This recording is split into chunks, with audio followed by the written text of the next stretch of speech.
एक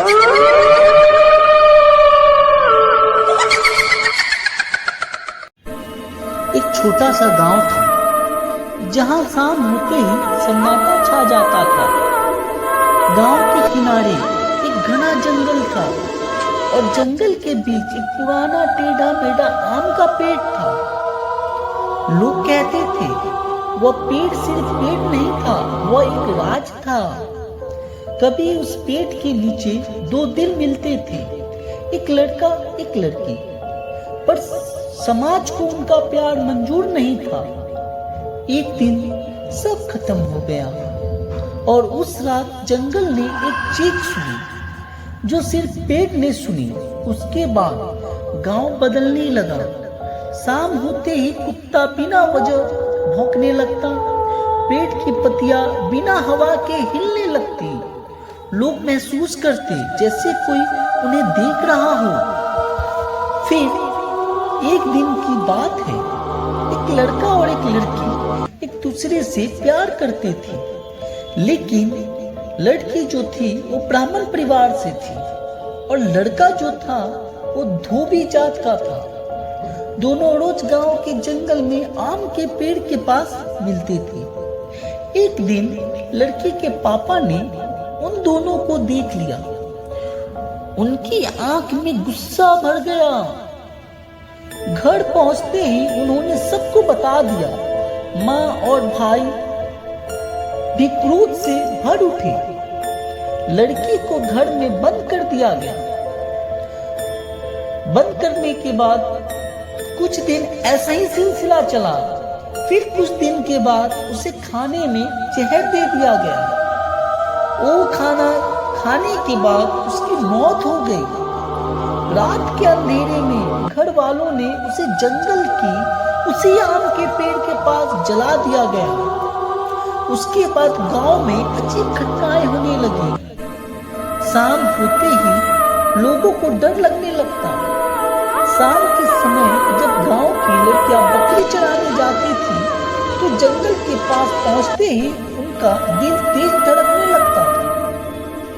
एक दिन एक लड़की वहां से वापस आ रही थी। अचानक उसे लगा जैसे किसी ने उसके कान में धीरे से पुकारा हो। सुनो। वह मुड़ कर देखती है, लेकिन वहां कोई नहीं रहता। डर के कारण अचानक से उसके कान में तेज सरसर की आवाज गूंजी और वो बेहोश होकर गिर पड़ी। गांव वालों ने उसे तुरंत घर ले गए और डॉक्टर को बुलाया। डॉक्टर ने चेक करके कुछ दवाई दी। सबको लगा कि अब वो ठीक हो गई है, लेकिन आधी रात को वो लड़की चुपचाप घर से निकलकर जंगल की तरफ चली जाती थी और वही पेड़ के पास कुछ जानवरों को खून, उसकी हड्डी, उसके कंकाल को वो खाती थी।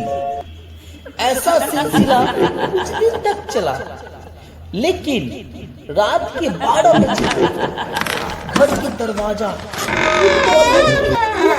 खुले बिना उठती और सीधा जंगल की तरफ चल पड़ती। उसके पैर हिल रहे थे, लेकिन ऐसा लग रहा था जैसे जमीन उसे छू नहीं पा रही। एक रात घर वालों ने चुप कर उसका पीछा किया। अमावस्या की रात थी उस दिन। फिर वो लड़की चलते चलते वो अचानक रुक गई। फिर उसकी गर्दन धीरे धीरे टेढ़ा हुई। आवाज बदल गई। तुम सबने मुझे क्यों मारा? तुम सबने मुझे मारा है, मैं सबको नहीं छोड़ूंगी। घर वालों के हाथ से ललटेन गिर गया। पेड़ की सके जोर जोर से हिलने लगी, जैसे जंगल खुद हो गया हो। सुबह पेड़ के पास मिट्टी पर गहरा निशान मिलती है, जैसे किसी ने जमीन को जोर से पकड़ा हो। लोगों को लगने लगा कि लड़की की आत्मा भटक रही है। सबको लगने लगा कि उस पर किसी आत्मा की साया है। लोग डर के मारे शाम होते ही घरों में बंद हो जाते थे। तब गांव वाले ने एक तांत्रिक को बुलाया।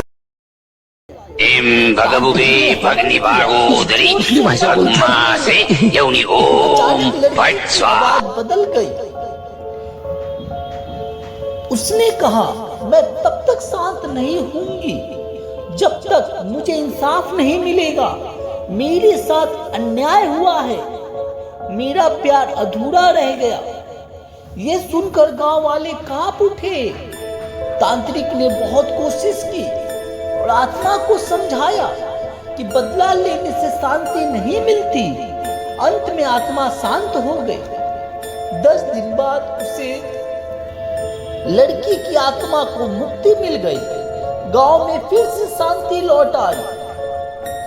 पेड़ के नीचे छोटे सफेद फूल मिले, जैसे कोई कह रहा हो प्यार को खत्म किया जा सकता है, पर उसकी कहानी को नहीं।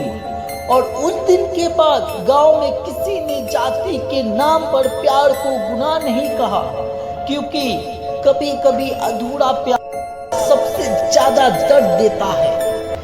अगर ये कहानी आपको पसंद आई हो तो वीडियो को लाइक करें, चैनल को सब्सक्राइब करें और कमेंट में बताइए अगली कहानी किस पर चाहिए।